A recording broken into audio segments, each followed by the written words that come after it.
como nós somos maus. Porque nós, seres humanos, somos tão mal com Deus. A única obra, entre todas as obras feitas pela mão de Deus, não teve nenhuma igual a nós. Nós somos feitos à imagem e semelhança de Deus. Mas o homem, ele se rebelou contra Deus. A vontade de Deus é que o homem ande alinhado com Ele, mas o homem não quer. Por isso que ele disse: eu me arrependo, feito homem, vou destruir toda essa nação. E Deus deu ordem a Noé para proclamar a justiça de Deus, se caso o povo não se arrependesse.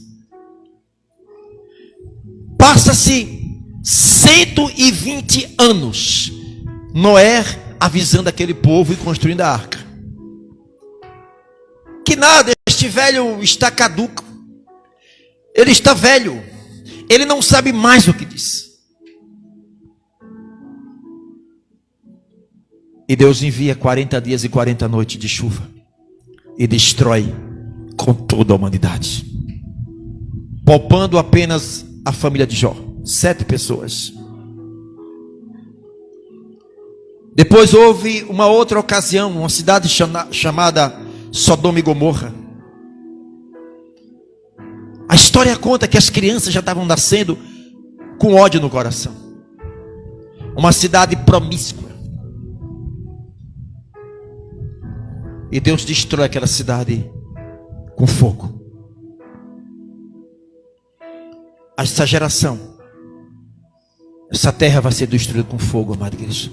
Mas antes disso, o Senhor tem nos alertado através da sua palavra: prepara-te, ó Israel, para se encontrar com o Senhor teu Deus. Nunca Deus destruiu uma cidade, ou a justiça de Deus veio sobre uma nação sem que antes Deus não alertasse para que houvesse um conserto com a humanidade. Abra teu livro, a tua Bíblia, no livro de Jonas. Jonas, aqui eu tenho a Bíblia.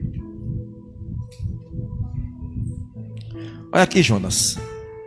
É Jonatas, né? Isso aqui é o... Toma aqui.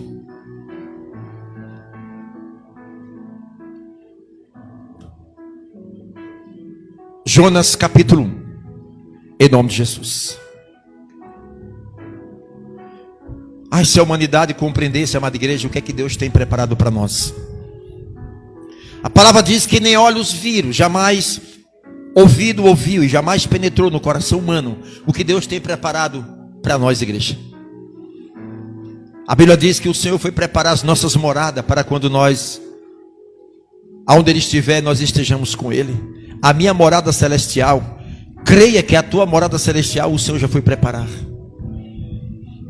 O que nos resta hoje, aproveitar o tempo que nós temos para anunciar o Evangelho do Senhor. Jonas capítulo 1, em nome de Jesus. Ok, igreja? Preste atenção, igreja. Abrindo já em Jonas capítulo 1. Está aberto sua Bíblia? Glória a Deus.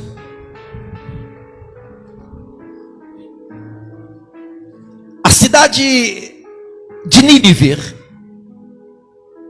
era uma cidade perversa. Era uma cidade que as pessoas eram tão cegas espiritualmente que muitas delas não sabiam discernir o que era o braço direito ou esquerdo. Os ninivitas eram homens de guerra. Eram homens, quando saía para a guerra, amada igreja, eles não sabiam o que era uma derrota. Era um povo cruel. Era uma pedra no meio do povo, ou na caminhada do povo de Israel.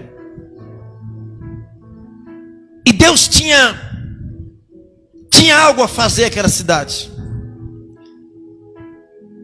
Se aquela cidade não se arrependesse. Mas a mensagem do Senhor precisaria chegar naquela cidade.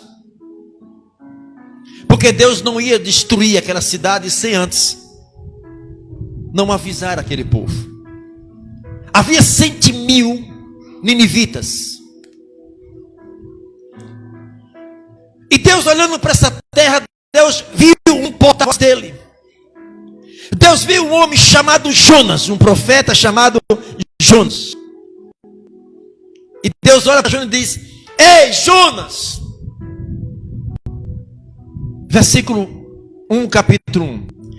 E veio a palavra a Jonas, filho de Amitai, dizendo: a palavra veio para quem? Pode sentar, irmão. A palavra de Deus veio para Jonas. Que maravilha, igreja. A palavra foi direcionada a Jonas. O versículo diz: olha o estado que estava Jonas. Versículo 2: levanta-te, vai à grande cidade de Nínive e clama contra ela, porque a sua malícia subiu até. Ora, se Deus manda Jonas se levantar, ele estava o quê? Em pé ou estava prostrado? Você pare e pense, igreja. Quantas das vezes você entrou em determinadas situações que você vai para um lado, para outro e não via saída? Todas as portas se fecharam. Humanamente você não tinha a menor possibilidade de sair daquela situação. Prostrado, caído, desenganados, desprezados, e sem que menos você esperasse, a mão de Deus te tirou daquela situação. Quantas e quantas vezes Deus já estendeu as suas mãos para nos levantar no momento que nós estávamos prostrados? Ou não? Quantas das vezes as mãos do Senhor te livrou da morte? Quantas vezes Satanás estava a um passo para tocar em nós, e o Senhor estendeu as suas mãos e nos tirou das garras do diabo? A gente perdeu a quantidade. E nós somos tão ingratos que a gente não lembra nem disso, nem agradece a Deus quantos livramentos Deus nos deu. A razão de vocês estar aqui vivo, hoje nós estamos vivos, porque Deus tem um propósito na nossa vida. O profeta Jonas estava prostrado. E ele disse: Jonas, levanta, Jonas, vai à grande cidade de Nínive. Versículo 3. A palavra diz: e Jonas se levantou para fugir de diante da face do Senhor para Tarsis, e descendo Jope, achou um navio que ia para Tarsis.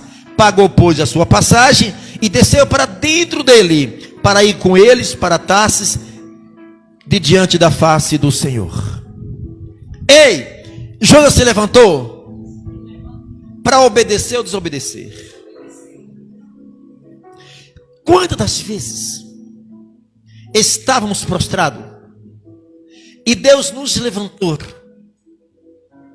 para que a gente pudesse prosseguir uma nova caminhada com Ele, e a gente travou e disse: eu vou me levantar, Deus, mas não para andar com o Senhor, para andar caminhos opostos. A palavra diz que Jonas, ele se levanta, ele ouve a palavra de Deus, ele se levanta, mas não para obedecer, ele se levanta para desobedecer a Deus. Olha as consequências na vida de uma pessoa que desobedece a Deus. A ordem de Deus era para ele ir a Nínive. Vai a Nínive. O que ele faz? Ele se levanta, ele vai para uma cidade portuária, ele desce aquela cidade. Observe que já começou ele descer. Todos que desobedecem a Deus começam a descer, começam a se afundar, e ele desce para aquela cidade chamada Jope, uma cidade portuária. Ele vai lá, compra a sua passagem, e ao invés de ele comprar passagem para ir para Nínive, ele vai para onde? Para Tarsis. Deus manda ele para Nínive, e ele vai para Tarsis. Olha a desobediência, igreja. Olha a desobediência. E aí ele compra a passagem. A palavra diz que ele vai lá e desce para o navio. Ele está no navio.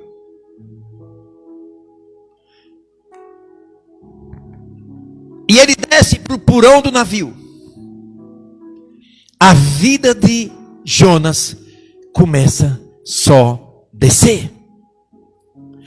A vida de um crente, quando não estar em consonância, quando não estar em alinhamento, em obediência a Deus, a vida dele só começa a descer.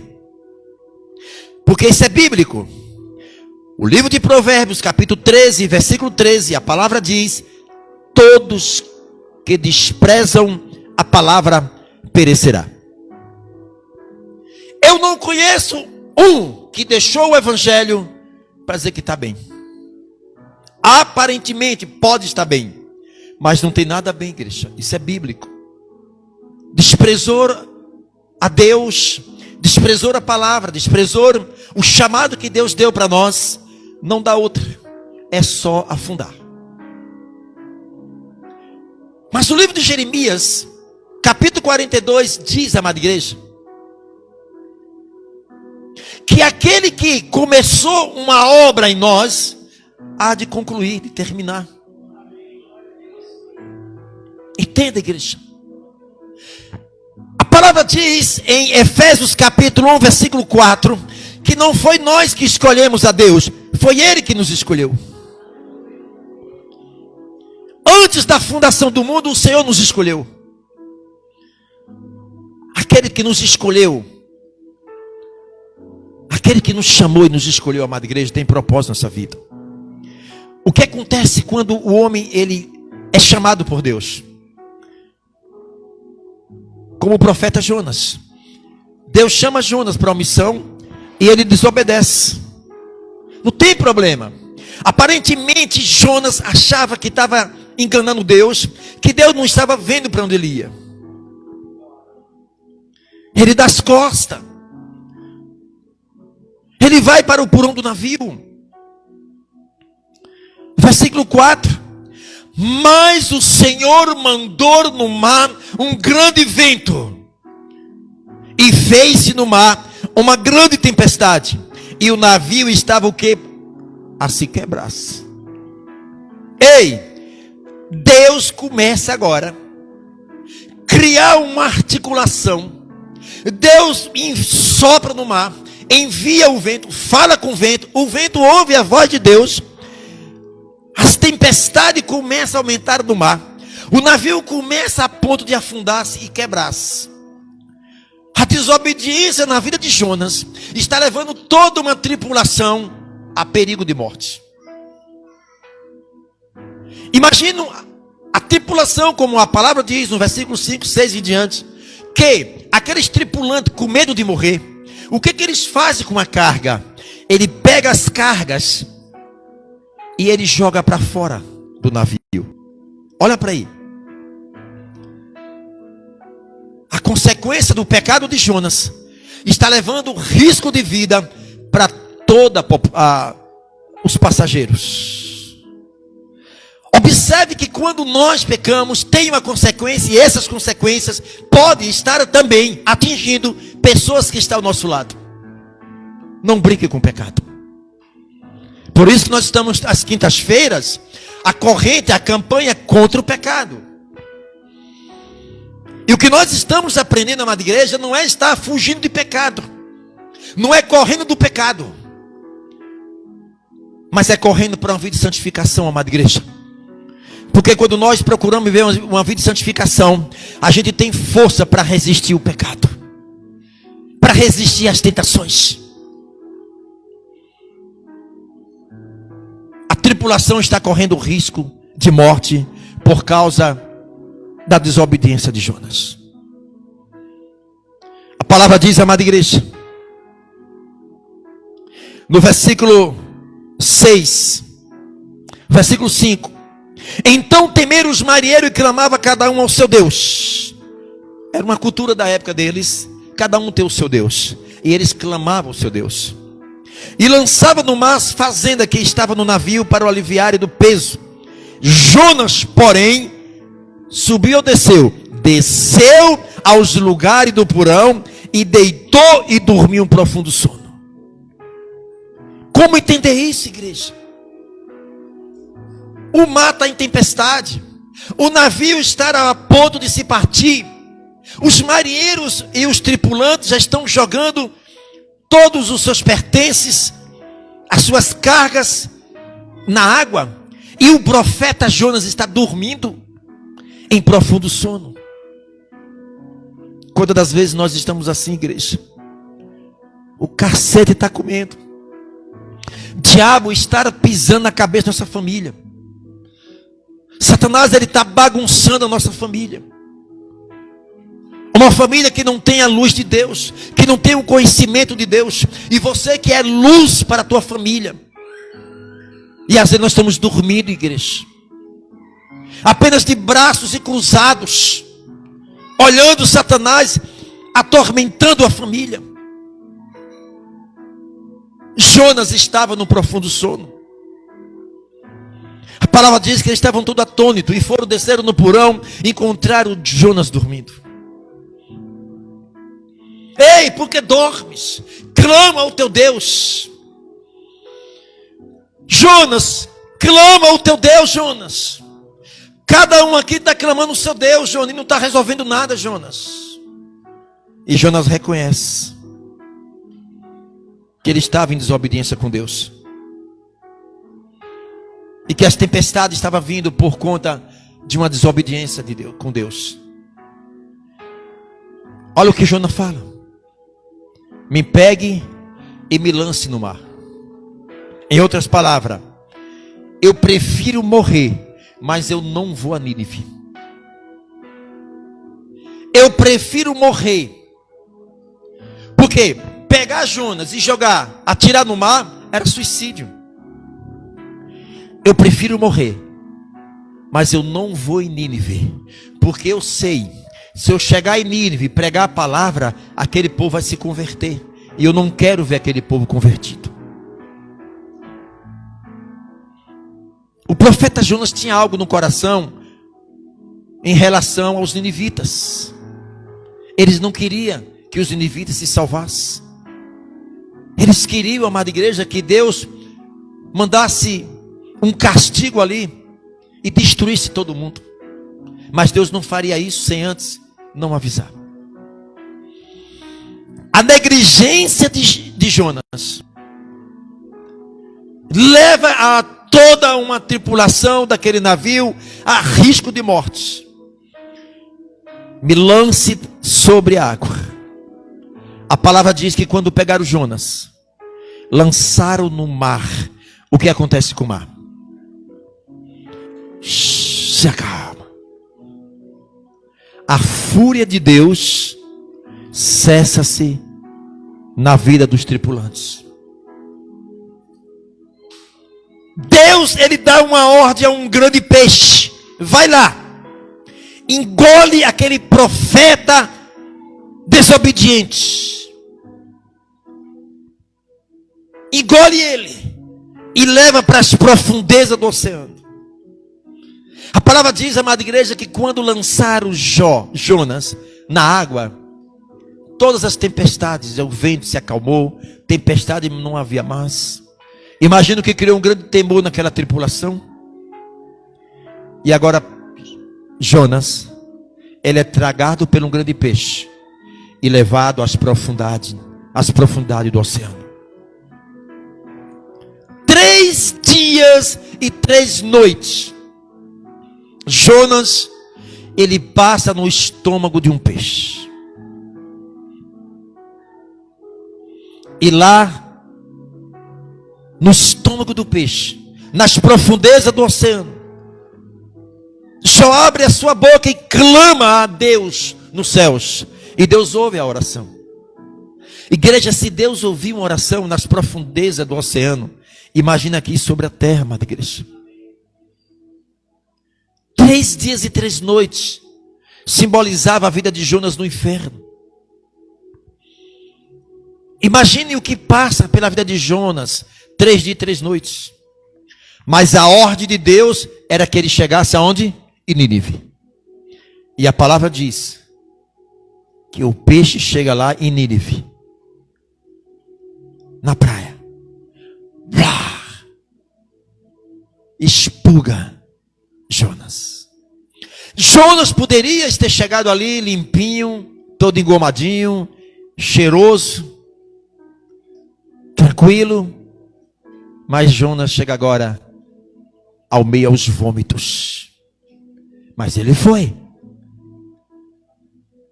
A ordem de Deus era para ir em Nínive. E ele chegou até Nínive.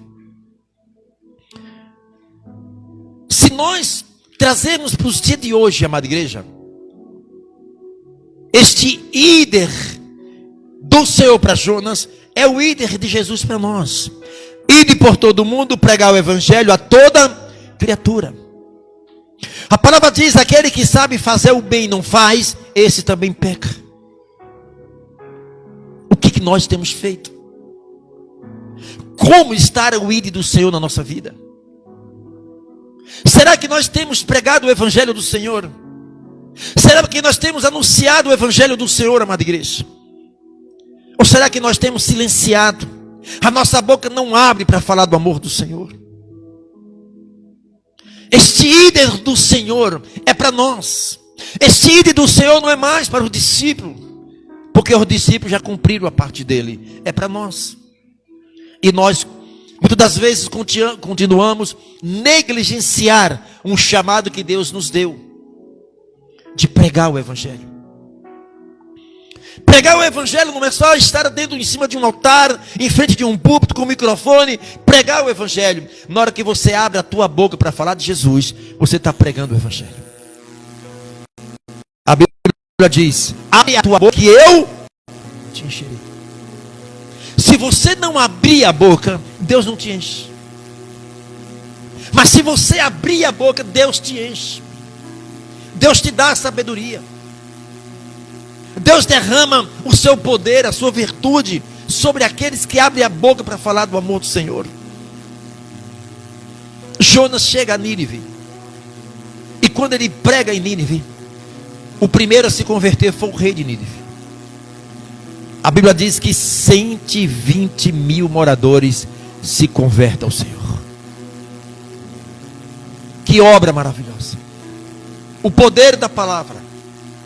Jonas era para estar muito alegre em ver a palavra, o poder de Deus chegar sobre aquela cidade e Deus poupar aquela cidade de uma destruição.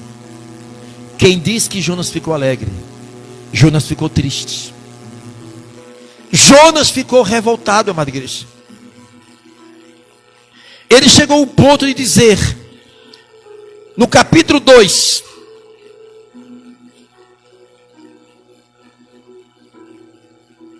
capítulo 4, versículo 2. E orou ao Senhor e disse: ah, Senhor, não foi isso que eu te disse estando ainda na minha terra? Por isso me preveni fugindo para Tarse, pois sabia que és um Deus piedoso, misericordioso, longânimo, grande benignidade, e que te arrepende do mal. Peço-te, pois, Senhor, tira minha vida, porque é melhor me morrer do que viver. Como pode, igreja? Um homem que foi usado por Deus para salvar 120 mil pessoas. Aquele profeta, ele guardava no seu coração, amada igreja, alguma coisa contra aqueles ninivitas. Aqueles ninivitas que no passado fez muito mal ao povo de Israel. Por isso que cria-se no coração de Jonas uma revolta contra os ninivitas.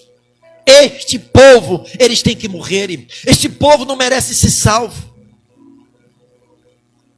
E Jonas sabia, se ele chegasse lá para pregar o evangelho, o povo ia se converter. E agora ele lembra a Deus: ah, Deus, eu sabia disso, Senhor. Eu estou arrependido. Agora me mate, Deus. É melhor que o Senhor me mate do que eu viver e ver esse povo abençoado.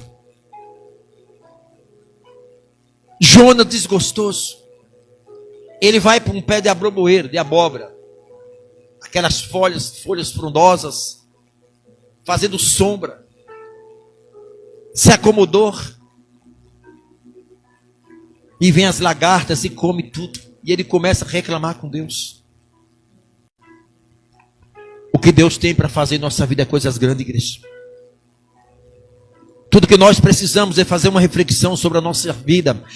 Se eu estou vivo nessa terra, por que eu estou vivo? Qual o propósito de Deus na minha vida nessa terra?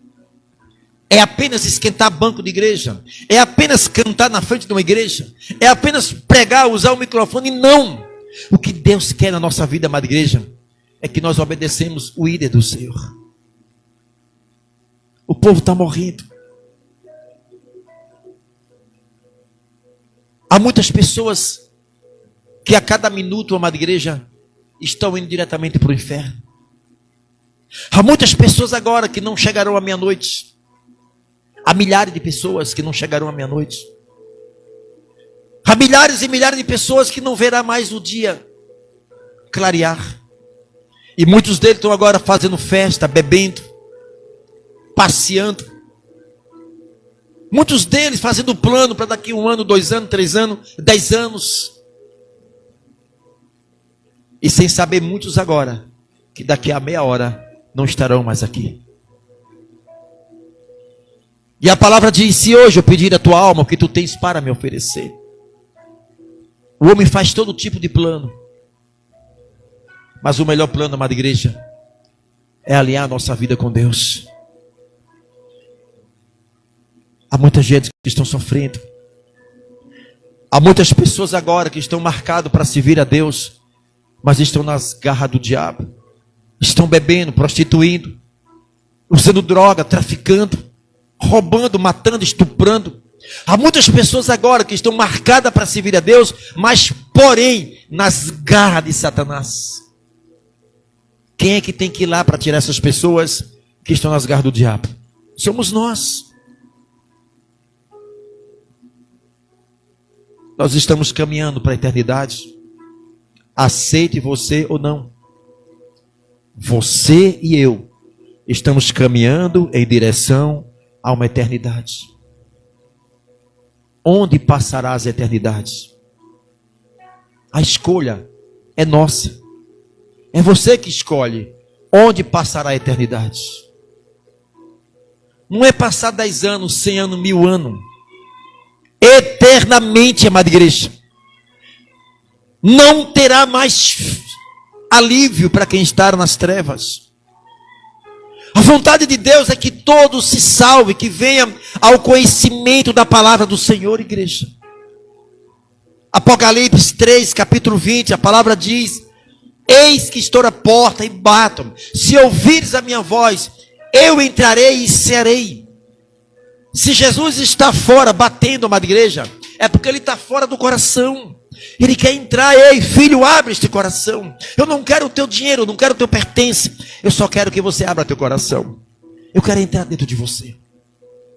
Eu quero fazer de você um instrumento nas minhas mãos. Enquanto muitas das vezes, quantas das vezes nós fomos instrumento do diabo para fazer o mal?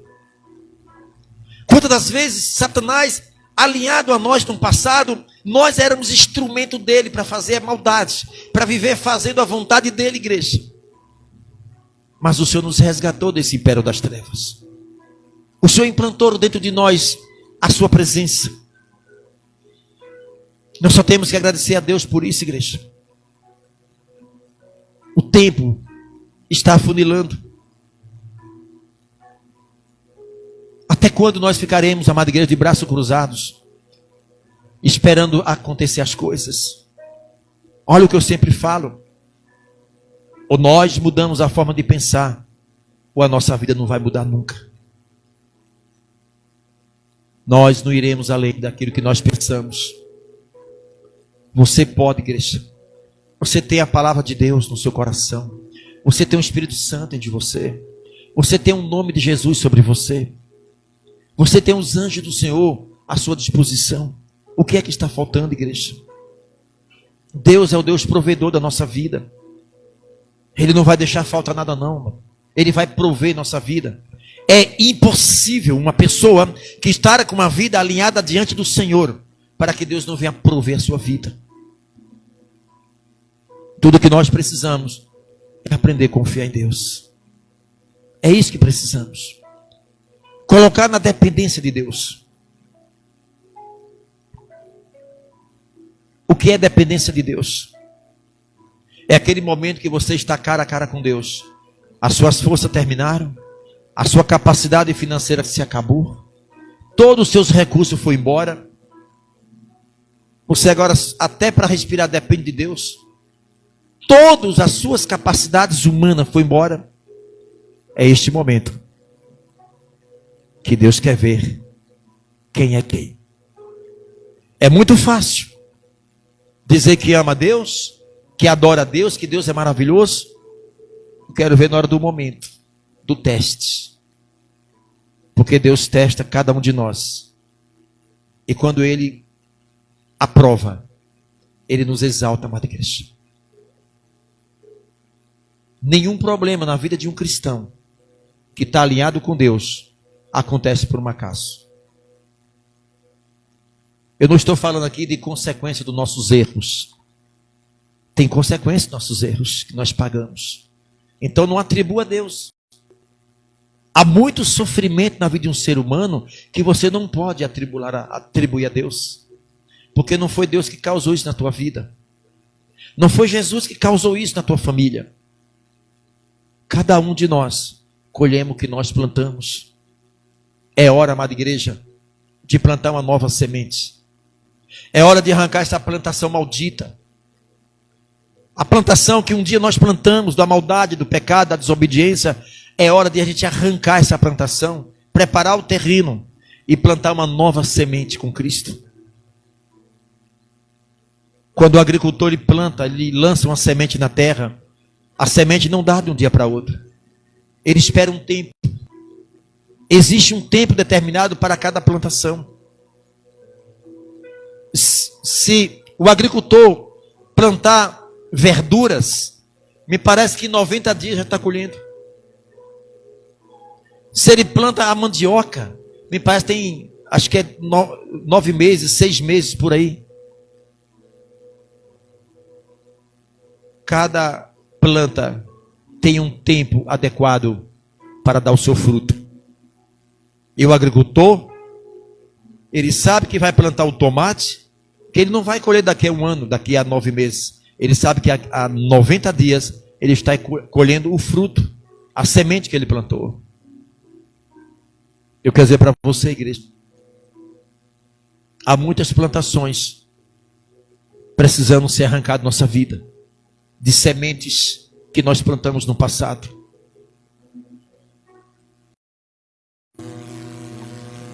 Eu colho aquilo que eu planto. O que vai determinar o que eu vou colher amanhã é o que eu vou plantar hoje. Se eu planto hoje a obediência a Deus, se aquela semente do pecado mais plantando no meu território, eu estou plantando semente de obediência, não se preocupa. Questão de tempo, você vai colher todas as bênçãos que você plantar, porque Deus é fiel e justo. Agora não plante o pecado e queira colher bênção. Quem planta pecado, colhe a maldição. É só isso. Se eu não quero colher amanhã maldição na minha vida, sofrimento na minha vida, dor, angústia, eu não planto o pecado, porque o pecado vai me trazer sérias consequências na minha vida, igreja. Aprenda a plantar a semente do bem, a semente da justiça. Olha a importância de procurar viver uma vida de santificação. Olha a importância. Na hora que um cristão, ele coloca dentro do seu espírito, eu vou alinhar a minha vida com Deus, ainda que eu tenha que pagar um preço, eu não vou plantar a semente do pecado no meu coração. Eu posso viver nesse mundo sem pecar, se tão somente eu procurar viver uma vida de santificação. Se eu não procuro viver uma vida de santificação, naturalmente, eu facilmente vou estar vivendo uma vida de pecado. e colhendo os frutos malditos, amada igreja. Você pode viver nesse mundo sem pecar. Se tão somente você procura uma vida de santificação. Só isso. Deixa ele à vontade, mãe. Deixa ele à vontade. Deixa ela aí. Deixa ele à vontade. Pode deixar. Compreendeu, igreja? Basta, igreja. Basta. Não dá mais para estar colhendo maldade, maldição. Não dá mais para estar colhendo as consequências de pecado. Você não aguenta mais.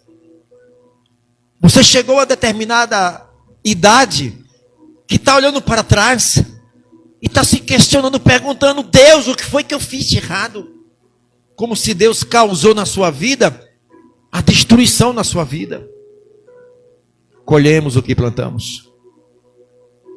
O propósito de Deus na nossa vida é que nós obedecemos a sua palavra. Olha o que aconteceu com o profeta Jonas. Desobedeceu, pagou um preço muito alto.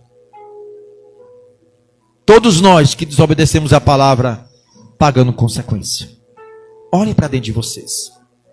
Olhem para dentro de nós, igreja. O que está errado? Você nem precisa perguntar para Deus. Deus, me mostre o que está errado. Você já sabe. Se você sabe, por que não abandona? Mas se você não quer abandonar, Deus respeita, não tem problema. Ele não vai te forçar a você largar o pecado. O pecado é voluntário. A gente só peca quando quer. Eu sei, João, você está ouvindo aí, mas a dor está comendo aí. Ei, psiu, você é o dono da sua vida. Você é o motorista da sua vida. Você faz da sua vida o que bem você quiser.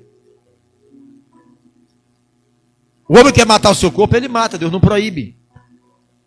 O homem quer tirar a sua própria vida, Deus não proíbe, Deus respeita. É a lei da natureza. É a lei. Lembra que eu falei aqui, um outro dia, foi no estudo bíblico, que Deus criou as suas leis.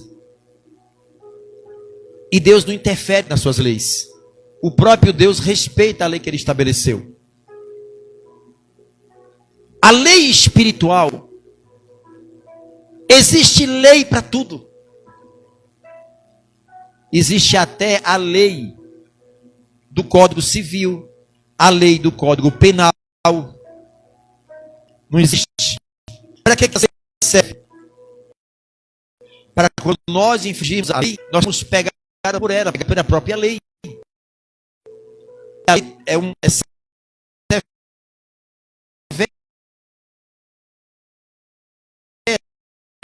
a lei tem uma punição para quem fere a própria lei.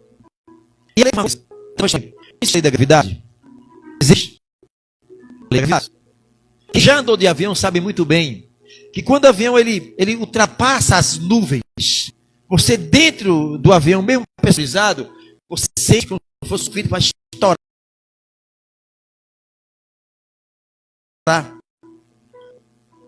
Você sabia que um avião acima das nuvens, se tivesse que abrir uma janela daquela, todas as pessoas elas são sugadas por causa da lei da gravidade. Ela é sugada. Quando um astronauta ele entra num foguete que vai para o espaço, ele chega numa determinada altura ou latitude que lá não tem lei da gravidade. Lá eles flutuam.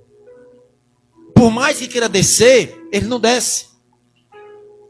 Só sobe, não tem. Está zero lá. Agora, a Terra tem gravidade. A lei gravitacional da Terra é como um imã. Então, a lei da gravidade, eu estou aqui em cima. Se eu pular, o que é que vai acontecer? Eu vou subir ou eu vou cair? Eu vou descer, eu vou cair. Mas por que eu vou cair? Porque aqui não tem lei da gravidade. Não tem. Vou cair. Mas para aí. Eu vou subir numa laje. E se eu cair, se eu pular, eu vou cair? Mas se uma criança inocente, no beiral de uma laje, se ela pular, está brincando lá no parapeito de um prédio lá, e se a criança escorregar, não vai cair? Mas por que vai cair? Por causa da lei da gravidade. Então Deus estabeleceu a lei da gravidade e Deus respeita a lei da gravidade. Não é porque uma criança inocente que não vai cair, não. Existe uma lei ser obedecida. E quem desobedece à lei da gravidade, seja uma criança ou inocente, vai ser pego com a própria lei. O homem pega um carro, enche a cara de cachaça. Ele está infringindo uma lei. Que lei é essa? A lei de trânsito. E quando o homem ele inflige a lei de trânsito, o que pode acontecer? Acidentes. Enche a cara de cachaça, pega um carro, bate e morre. É porque chegou o dia de morrer? Ele antecipou o dia da sua morte. Ele apenas antecipou. Mas ele quis antecipar. Não foi Deus que estabeleceu aquele dia. Não bota a culpa em Deus. Não, morreu porque chegou a hora. Todos nós iremos partir. O nosso corpo tem um prazo de validade. Ela vai vencer, nós não sabemos quando e nem como. Mas temos consciência. Agora, podemos sim. 120 anos, se chegar, já está broco, sabe mais o que faz. Já está. Se o homem chegar a 120, ele não sabe mais o que está fazendo. Porque os dias do homem foi abreviado por causa do pecado. E não foi para isso que Deus fez o homem. Deus não fez o homem para morrer. Deus fez o homem para que nós tivéssemos vida eterna com ele aqui nessa terra. Mas o homem, pela sua desobediência, procurou o seu destino. Se hoje eu pedir a tua alma, o que tu tens para me oferecer? Pare e pense, amada igreja. Se a morte tiver que chegar agora para nós, onde estará a tua alma? Deus sabe, mas Deus não decide para onde nós iremos. Somos nós que decidimos. Viva hoje como se Jesus vai voltar agora. Prepara-te, ó Israel, para se encontrar com o Senhor, teu Deus. Essa vida é passageira. Um dia desse você tinha 15 anos. Tinha 20 anos. Passou rápido. Ou não? E daqui para frente é mais rápido ainda. De que se queixará o homem? Dos seus próprios pecados. O pecado tem mudado o curso desse mundo. A multiplicação de pecado no coração do homem. O homem não tem amor. Por se multiplicar a iniquidade no coração de muitos, o amor que se esfriaria. Não deixe o amor se enterrar dentro de você, igreja. Não deixe. A única razão do homem se esfriar é o pecado. A única razão do homem se afastar de Deus é o pecado. A única razão do homem estar distante de Deus é o pecado. Ah, eu estou frio. É o pecado, igreja. O pecado quebra essa comunicação entre nós e Deus. O pecado quebra ou causa uma barreira para que nos atrapalhe a andar com Deus. Eu não quero isso. Eu quero andar livremente com o meu Senhor. O que é que está errado? Eu vou consertar dentro de mim. Não quer consertar? O direito é cada um de vocês. Estejam prontos e preparados para colher os frutos da consequência do pecado. Se o homem tivesse noção do poder de destruição que tem o pecado, ele pensaria 1000 vezes antes de pecar. Se eu não quero pagar a consequência, eu não vou pecar. Eu não quero colher isso. Chega de sofrimento, chega de dor e chega de angústia. Amém, igreja? O Senhor nos chamou para uma vida de santificação. É aí que está o problema da igreja. É aí que está o problema da igreja. Nós só recebemos de Deus aquilo que nós damos para Deus. Você não recebe nada além daquilo que você dá para Deus. O que é que você dá para Deus? É o que você está recebendo. Ele não vai te dar nada mais daquilo que você não dá para Ele. E o que é que Ele quer? Obediência. Esse é o único sacrifício que Deus exige do seu povo. Obediência à sua palavra. Essa é a chave do nosso sucesso. Obediência à palavra de Deus. Amém, igreja?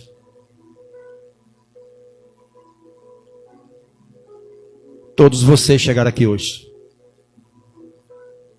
Mas cada um de vocês enfrentaram hoje inimigos que vocês não viram, mas vocês perceberam. O inimigo, ele se levantou hoje contra você. Ele tentou te parar. Ele tentou te colocar, quem sabe, em cima de um leito. Todos os dias nós enfrentamos essas batalhas espirituais. E os nossos inimigos não podem estar mais fortes do que nós. Senão você vai apanhar todo dia. Como é que é essa surra que você toma, que nós tomamos, quando nós estamos mais fracos que o nosso inimigo? Vida é bloqueada. As coisas que é para dar certo, dão tudo errado. Porta que é para estar aberta, está fechada. Daqui a pouco você percebe que seu corpo está todo moído, cheio de dores. Daqui a pouco é enfermidade. Daqui a pouco tudo deu para trás. E você fica sapateando, querendo lutar com as suas forças e não vai conseguir. A nossa luta não é contra as pessoas, é contra Satanás. Quando isso nós aprendermos, você vai entender e compreender que o problema que hoje está na sua vida não é apenas um problema, é o que está por trás do problema que você não consegue enxergar. Você olha o problema como um problema, trata o problema como problema, vai ficar velhinho e não vai resolver o problema. Por quê, pastor? Porque você não conseguiu identificar quem está por trás do problema. E quem está por trás do problema é só oração, jejuns, vida diante da palavra de Deus e foco na palavra. Só isso. Vocês estão cansados de apanhar. Mas o Senhor está abrindo a tua mente, amada igreja, para que novos horizontes se abram. Amém, igreja? Eu estava até ouvindo o nosso irmão Daniel hoje, né, Daniel? Desempregado, batalhando com mototáxi, a sua esposa aí já aguardando criança. E agora? Espera no Senhor. Espera no Senhor. Deus proverá. E Deus proveu. Uma grande bênção para eles hoje.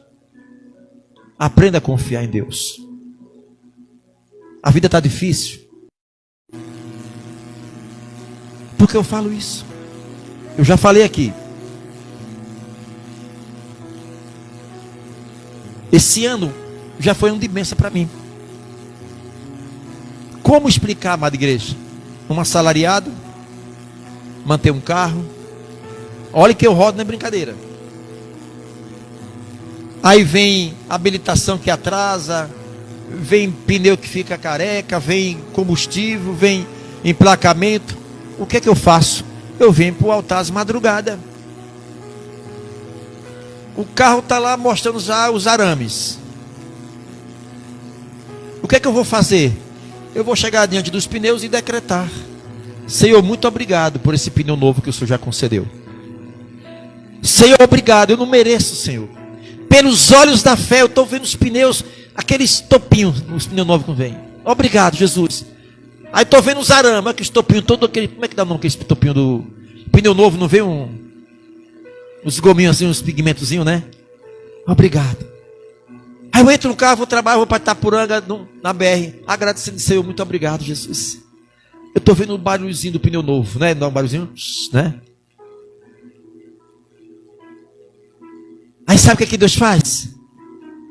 Logo Deus: ei, pastor, faz favor, tem uma bênção aqui para o senhor, toma aqui. O quê? R$1.200? Jesus, obrigado. Aí eu vou lá ver os pneus, 1.198. Olha, quase certo. Aí outro dia estava o documento do carro para vencer, quase R$1.000. Tinha umas multas. Eu venho para o altar, apresentar a Deus e agradecer a Deus. Obrigado, Jesus. Esse é o Deus que eu sirvo. Obrigado por esse documento, já o carro emplacado do ano. Muito obrigado. Jesus só tem que agradecer. Igreja, eu estou indo no mundo espiritual. Eu estou saindo do mundo físico, porque no mundo físico eu não agrado a Deus.